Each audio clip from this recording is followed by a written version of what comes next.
Chapter 15 Reincarnational Civilizations, Probabilities, and More on the Multidimensional God. In a manner of speaking, it could be said that you have reincarnated civilizations as well as reincarnating individuals.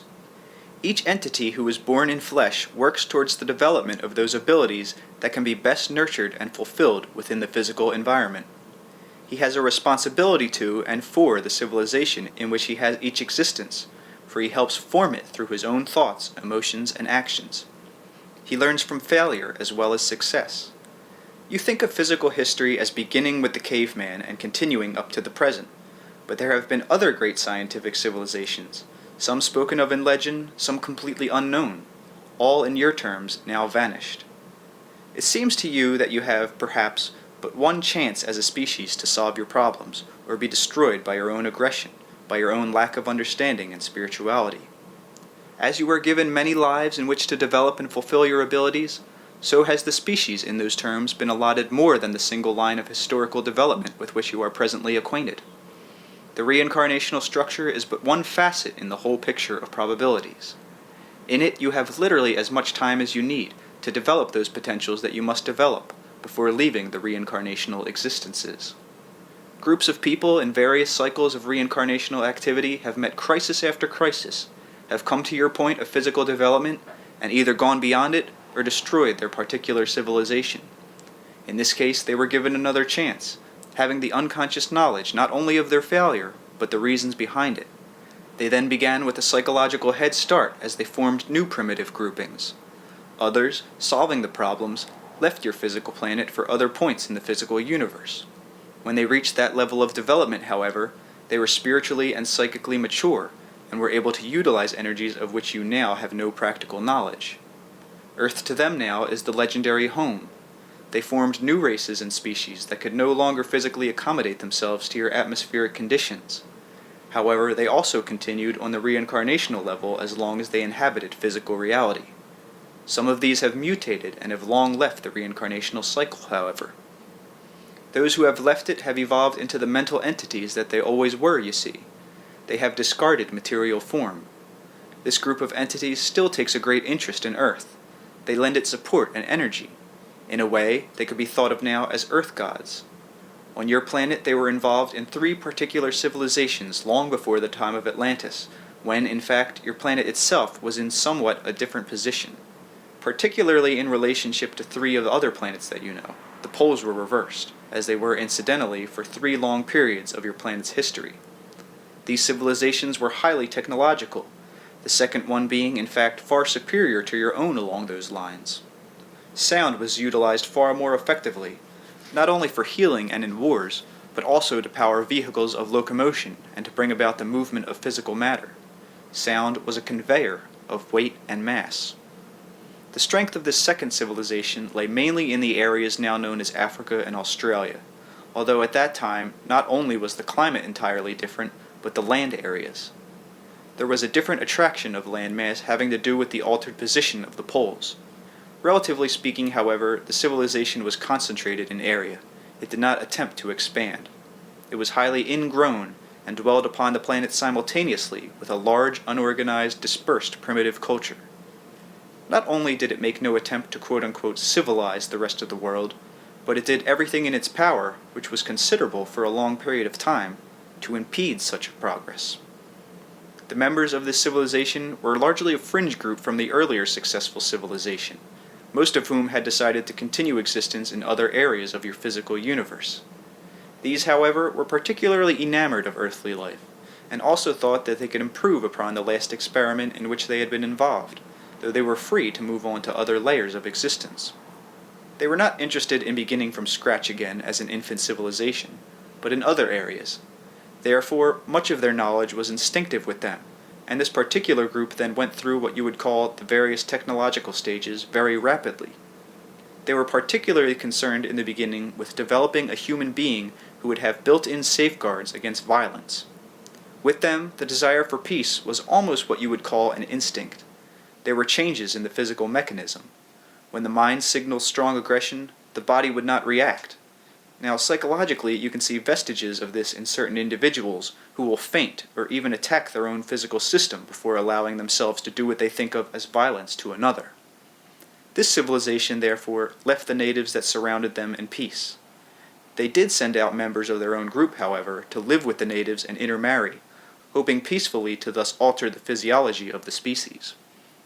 The energy often in your times given over to violence went instead into other pursuits, but began to turn against them. They were not learning to deal with violence or aggression. They were attempting to short-circuit it physically, and this, they found, had complications. Now, energy must be allowed to flow freely through the physical system, controlled and directed mentally or psychically, if you prefer. The physical alteration was a strain on the entire system. The creative function and basis that had been distorted into the idea of aggression, the urge to act, was not understood.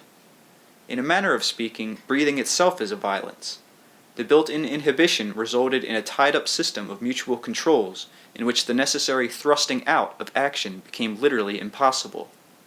An overly conscientious, restrictive mental and physical state evolved, in which the organism's natural physical need for survival was in every way hampered.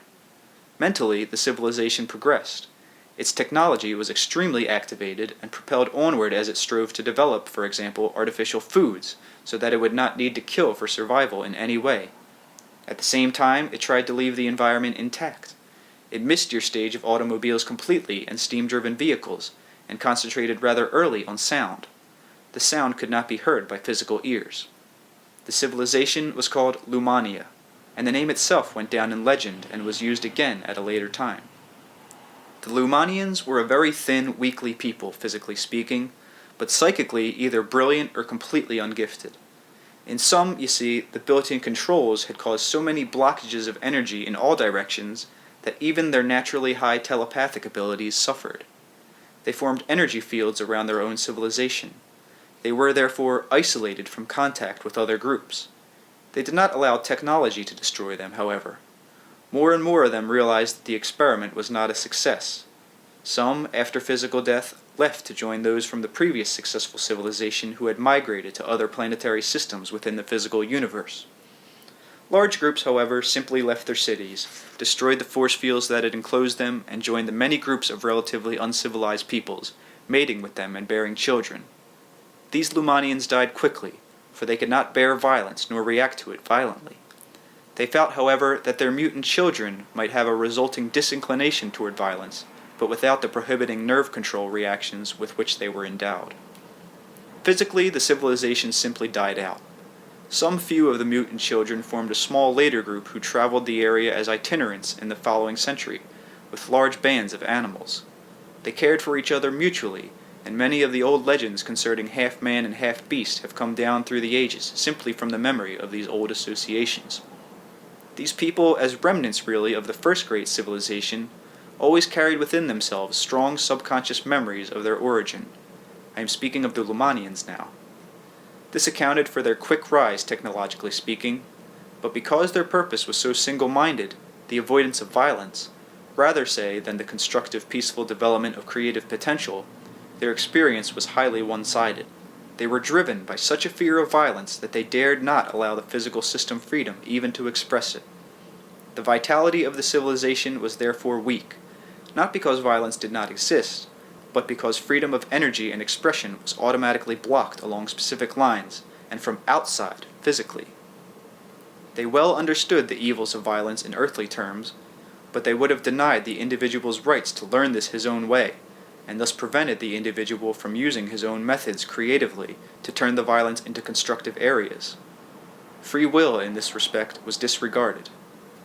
As a child is physically protected from some diseases for a while after he emerges from his mother's womb, so for a brief period is the child cushioned against some psychic disasters for a short period after birth, and carries within him, still for his comfort, memories of past existences and places. So the Lumanians for some generations were supported by the deep subconscious memories of the civilization that had gone before. Finally, however, these began to weaken. They had protected themselves against violence, but not against fear. They were, therefore, subject to all of the ordinary human fears which were then exaggerated, since physically they could not respond even to nature with violence. If attacked, they had to flee. The fight-or-flight principle did not apply. They had but one recourse. Their god symbol was a male one, a strong, physically powerful male god who would therefore protect them since they could not protect themselves. He evolved through the ages, as their beliefs did, and into him they projected those qualities that they could not themselves express. He was much later to appear as the old Jehovah, the god of wrath, who protected the chosen people. The fear of natural forces was, therefore, initially extremely strong in them for the reasons given, and brought about a feeling of separation between man and those natural forces that nurtured him. They could not trust the earth, since they were not allowed to protect themselves against violent forces within it. Their vast technology and their great civilization was largely underground. They were, in those terms, the original cavemen, and they came out from their cities through caves also. Caves were not just places of protection in which unskilled natives squatted. They were often doorways to and from the cities of the Lumanians. Long after the cities were deserted, the following natives, uncivilized, found these caves and openings. In the period that you now think of as the Stone Age, the men you think of as your ancestors, the cavemen, often found shelter not in roughly naturally formed caves, but in mechanically created channels that reached behind them, and in the deserted cities in which once the Lumanians dwelled.